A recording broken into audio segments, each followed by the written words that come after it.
Okay, so the next thing that happened after I emailed them back um, and asked them again to send a letter out was on Wednesday, the 19th.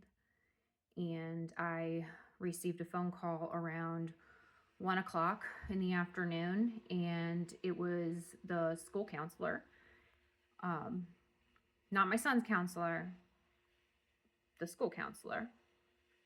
Um, and she told me that she had a conversation with my son.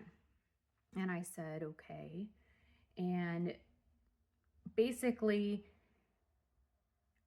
she took my son around and took him into the gym and questioned him about the incident.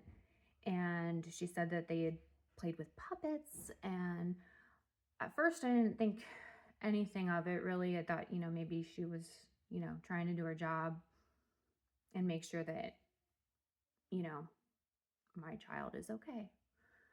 Um, but then she went on to say how he's changed his story and maybe it wasn't as bad as, initially said. Um, and well, what did he tell the police? He told the police the same thing that I told you and the same thing that we've been saying the whole time. And well, now his story's changed. But it still involves a child on his knees. Okay.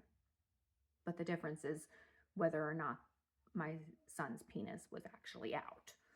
Um, so maybe it just wasn't as severe. So I really thought that they were trying to help for a minute. But then she started saying that. But then she goes on to say that she is not a mental health therapist. She is a school counselor, which means she's not qualified to be doing these sexual trauma interviews with a 7-year-old. I don't know if any of you know, but the normal procedure when there is child sexual assault, if the police are going to be involved and there's going to be a prosecution done, probably they send them to a child advocacy center where a trained professional interviews them one time on camera. That's it. No one else does. And they keep it quiet. They don't make a big deal about it.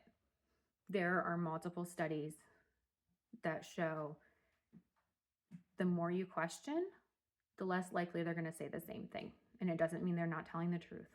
They think they're doing something wrong, and they're not. They're scared. They're a child. And anybody with basic understanding of psychology would probably know that. But, you know,